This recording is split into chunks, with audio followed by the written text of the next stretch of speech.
Salut, je m'appelle Sarah et j'ai 17 ans. Cette histoire m'est arrivée il y a 3 ans. J'habite en Australie et bien qu'étant née ici, j'ai des origines du Moyen-Orient. Une nuit, j'étais seule dans ma chambre sur mon téléphone, occupée à scroller comme d'habitude.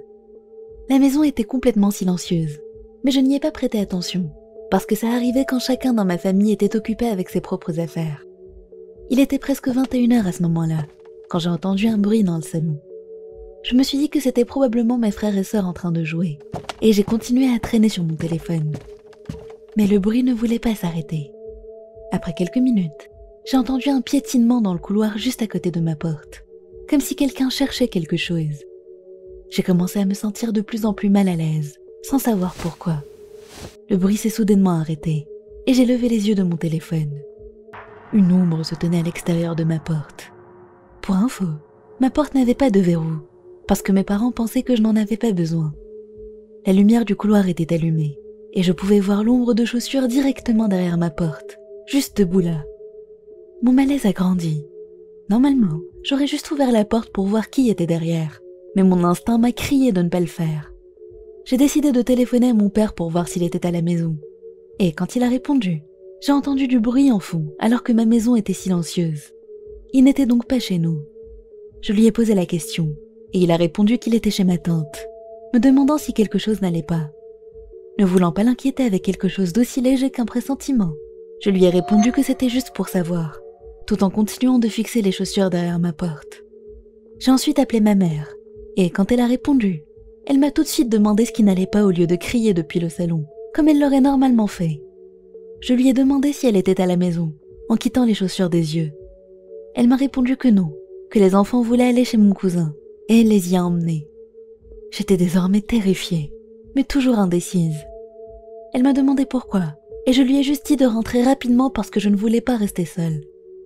Après l'appel, j'ai regardé à nouveau vers ma porte, mais l'ombre des chaussures avait disparu. Il y a eu une minute de silence, pendant laquelle mon angoisse n'a fait qu'augmenter.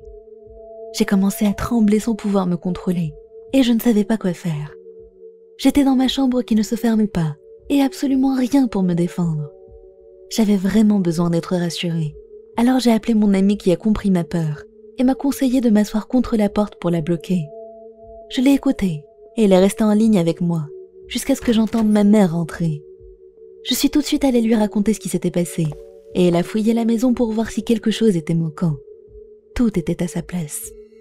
La seule chose hors de l'ordinaire était la fenêtre de la buanderie qui était grande ouverte, alors qu'elle était fermée avant le départ de ma famille.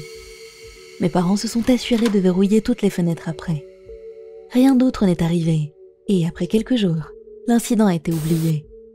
Mais moi je n'arrive pas à l'oublier.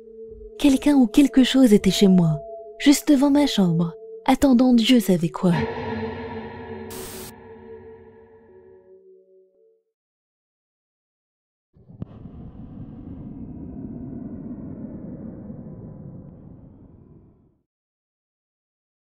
Je m'appelle Kimberly et j'ai 19 ans. J'aimerais vous raconter ma propre histoire d'horreur, que j'ai vécue il y a de cela 2 ans. C'était un vendredi et je venais juste de rentrer des cours. J'ai salué ma mère qui s'apprêtait à partir au travail, et elle m'a dit de ne pas l'attendre parce qu'elle allait rentrer tard ce soir-là. Mon père nous avait quittés quand je n'étais qu'un bébé, donc nous n'étions que toutes les deux. Je lui ai dit ok, et elle est partie. Je suis allée me changer pour des vêtements plus confortables, puis je suis retournée dans la cuisine, pour préparer notre dîner à toutes les deux, qu'elle pourrait manger quand elle rentrerait. Après la cuisine, j'ai fait un peu de ménage, pris une douche, puis mangé, avant de vérifier que toutes les portes et fenêtres étaient bien verrouillées. Enfin libre, je suis allée dans le salon avec mon ordinateur, pour regarder quelques épisodes de ma série. Environ 3 heures plus tard, j'ai entendu la porte d'entrée s'ouvrir et se fermer. Je pensais que c'était ma mère, donc je n'y ai pas fait attention et j'ai continué de regarder ma série. J'avais mon casque sur les oreilles, donc je ne pouvais pas l'entendre parler. Normalement, elle serait venue me voir, et comme prévu, j'ai senti quelqu'un se pencher sur le canapé où j'étais assise.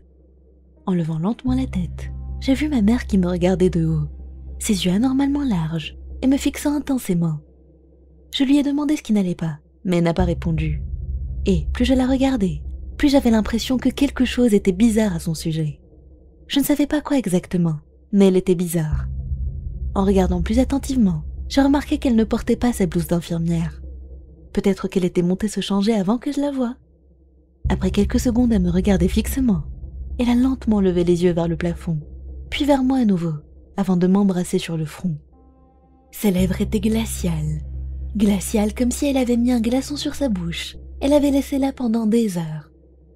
Elle est ensuite allée dans la cuisine, là où je ne pouvais pas la voir d'où j'étais assise. C'était certes bizarre, mais pas assez pour m'inquiéter, et j'ai continué ma série. Puis la réalisation m'a frappée de plein fouet. Elle m'avait dit qu'elle allait rentrer tard et de ne pas l'attendre. Ce n'était également pas son genre du tout de venir m'embrasser sur le front. Elle n'avait jamais fait ça avant, même quand j'étais encore enfant. Je suis restée figée pendant 1 minute, puis j'ai lentement pris mon téléphone pour l'appeler, espérant l'entendre sonner quelque part dans la maison. Elle a répondu et m'a demandé ce qui n'allait pas. Je lui ai demandé si elle était à la maison, mais elle a dit que non, en me demandant si j'allais bien. Je lui ai répondu que quelqu'un était à la maison.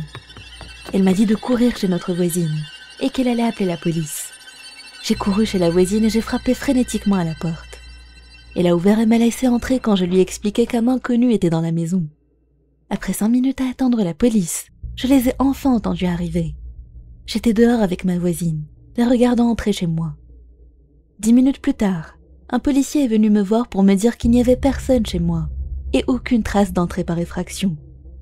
J'ai attendu chez la voisine jusqu'à tard que ma mère rentre enfin. Ça fait 2 ans depuis cet incident traumatisant. Nous avons déménagé de là l'année dernière et je n'ai jamais dit à personne, pas même à ma mère, que j'avais vu son doppelganger.